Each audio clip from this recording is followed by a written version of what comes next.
اعوذ باللہ من الشیطان الرجیم، بسم اللہ الرحمن الرحیم۔ ہسٹوریکلی اگر آپ سرچ کر لیں، دیکھ لیں کہ میڈیسنز میں کون سی میڈیسن ایسی ہے کہ جو سب سے زیادہ افیکٹو ہے اور اس کی افیکٹونیس 50 سال ہوئے بھی کم نہیں ہوئے اور وہ اسی طرح افیکٹولی کام کرتی ہے، تو پوری دنیا میں اس پر ریسرچ ہوئی اور وہ ہے ایک اینٹی بایوٹک، اینٹی پیراسٹک ایک ڈرگ ہے میٹرونیڈازول، جو کہ تقریباً لائف میں ہر کوئی استعمال کر چکا ہوتا ہے اور ہر گھر میں یہ موجود ہوتی ہے، جس کے مختلف قسم کے پیراسٹک انفیکشنز اور مختلف قسم کے بیکٹیریل انفیکشن میں یہ کام کرتی ہے۔ سو یہ ایک بیکٹیریسائڈل اینٹی بایوٹک بھی ہے اور ایک اینٹی پیراسٹک دوائی بھی ہے جو پیراسائٹس کے اگینسٹ کام کرتی ہے، یعنی یہ جارڈیا پیراسائٹ کے اگینسٹ کام کرتی ہے، یہ امیبیاسس میں کام کرتی ہے، اور یہ مختلف جو اینٹی بایوٹکس ہیں ان کے ساتھ کمبینیشن میں جو انیروبک بیکٹیریا ہوتی ہے مختلف قسم کے انفیکشنز میں، ان میں بھی کام کرتی ہے۔ ڈائریا کے لیے خصوصاً جو ایبڈومینل فلورا ہے، اس میں جب بھی ڈائریا ہوتا ہے، پیٹ خراب ہوتا ہے، تو سب سے پہلی چیز ہوتی ہے وہ ہوتی ہے کہ میٹرونیڈازول کا استعمال کیا جائے۔ اور بہت سے آپ اگر اپنے بچوں کو ڈاکٹر کے پاس لے کے جاتے ہیں، خود جاتے ہیں، یا ایون بہت سے لوگ ہمارے پاس آتے بھی نہیں ہیں اور سیلف میڈیکیشن کے طور پہ خود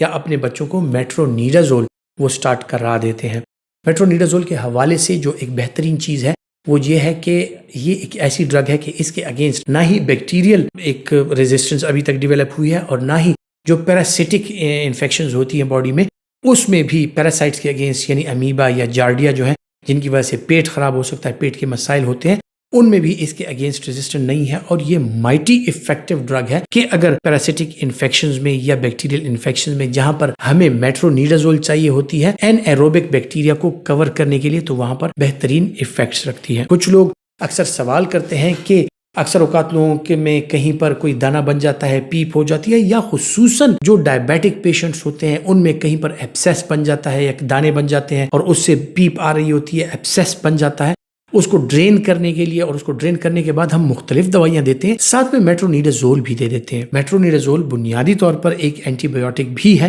جو کہ گرام نیگیٹو بیکٹیریا اور خصوصاً جو انیروبک بیکٹیریا ہوتے ہیں جو کہ ایسی انوائرمنٹ میں رہتے ہیں کہ جیسے اب سکن کے اندر کہیں انفیکشن ہوا ہے جہاں پر آکسیجنیشن بھی نہیں ہے، لیکن ان بیکٹیریا کو آکسیجن کی زیادہ ضرورت بھی نہیں پڑتی، اور یہ کلوز کمپارٹمنٹ میں جو پس بنتی ہے یا جو انفیکشن ہوتی ہے، جو دانے بنتے ہیں، کلوز کمپارٹمنٹس میں جو انیروبک بیکٹیریا ہوتے ہیں ان کا انفیکشن زیادہ ہوتا ہے اور یہ لائف تھریٹنگ انفیکشن ہو سکتا ہے۔ جو ایچ پائلوری کی ٹریٹمنٹ ہوتی ہے اس میں بھی ہم جو اور اینٹی بایوٹکس ہوتی ہیں اس کے ساتھ as a second line drug metronidazole کا استعمال بھی کرا دیتے ہیں۔ سو میٹرونیڈازول کے ملٹیپل اس کے یوزز ہیں۔ پھر خصوصاً آپ نے دیکھا ہوگا کہ جب آپ کے دانت کی ایکسٹریکشن ہو، آپ کو جنجیوائٹس ہو یعنی مسوڑوں کی پرابلم ہو، یا دانت میں کہیں ایبسیس بن جائے، یا آپ کے دانت کی ایکسٹریکشن ہونی ہو، دانت نکالنا ہو، نکالنے کے بعد یا پھر کہیں منہ میں چھالے بنتے ہیں بار بار، تو میٹرونیڈازول جو ہے اس کا استعمال کرایا جاتا ہے، کیونکہ جو آپ کا سلائیوا ہے، جو آپ کا لعاب ہے، اور جو آپ کے منہ کی جو نارمل اس کا فلورا ہے، اس میں انیروبک بیکٹیریا بھی پائے جاتے ہیں، اور ان کی کوریج کے لیے میٹرونیڈازول کا استعمال مختلف قسم کی اینٹی بایوٹکس کے ساتھ ان کمبینیشن جو ہے وہ کرایا جا سکتا ہے۔ اس کے سائیڈ ایفیکٹ پروفائل کے حوالے سے اگر بات کی جائے تو سائیڈ ایفیکٹس میں آپ نے دیکھا ہوگا کہ اس کے ساتھ ایک عجیب قسم کا میٹالک ٹیسٹ ہوتا ہے، منہ میں ایک ٹیسٹ ہوتا ہے جب آپ میٹرونیڈازول استعمال کرتے ہیں۔ اسی وجہ سے اس کے ساتھ اینوریگزیا ہو سکتا ہے، یعنی بھوک کی شدید کمی ہو سکتی ہے۔ اس کے ساتھ گیسٹرائٹس ہو سکتا ہے، یعنی آپ کے معدے میں درد آ سکتا ہے۔ اس کے لمبے عرصے کے استعمال کے بعد جو سائیڈ ایفیکٹس ہو سکتے ہیں ان میں لیور فنکشن ٹیسٹ کا بڑھ جانا، اور اکثر اوقات بچوں میں خصوصاً اگر زیادہ عرصہ آپ ان کا استعمال کریں تو بون میرو سپریشن یعنی خون کی کمی کا ہو جانا، یہ اس کے ساتھ نارمل سائیڈ ایفیکٹس ہیں جو ہو سکتے ہیں۔ اس کے علاوہ کچھ لوگوں میں سر چکرانا، اور کچھ لوگوں میں جو ہے تو اس کے ساتھ دیکھا گیا ہے کہ ان لوگوں کو سر چکرانے کے ساتھ ساتھ غنودگی بھی ہو سکتی ہے، کچھ لوگوں کو الٹیاں آتی ہیں، سو یہ بھی میٹرونیڈازول کے ساتھ ہو سکتا ہے۔ پریگنینسی میں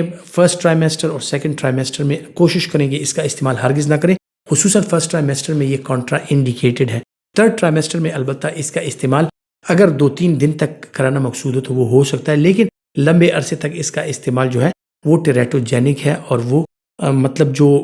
بچہ ہوتا ہے اس میں پیچیدگیاں بھی ہو سکتی ہیں پریگنینسی کے دوران۔ دودھ پلانے والی مائیں جو ہیں وہ اس کا بالکل استعمال کر سکتی ہیں۔ بریسٹ فیڈنگ مدرس کے لیے یہ ایک سیف دوائی ہے۔ امید کرتا ہوں کہ میڈیسن نالج کے حوالے سے جو معلومات میں آپ تک پہنچاتا ہوں یہ آپ کے لیے فائدہ مند ثابت ہوں گی، اور اگر آپ سمجھتے ہیں کہ آپ کے لیے فائدہ مند ہے تو یہ ویڈیوز لائک کیجئے اور زیادہ سے زیادہ شیئر کیجئے۔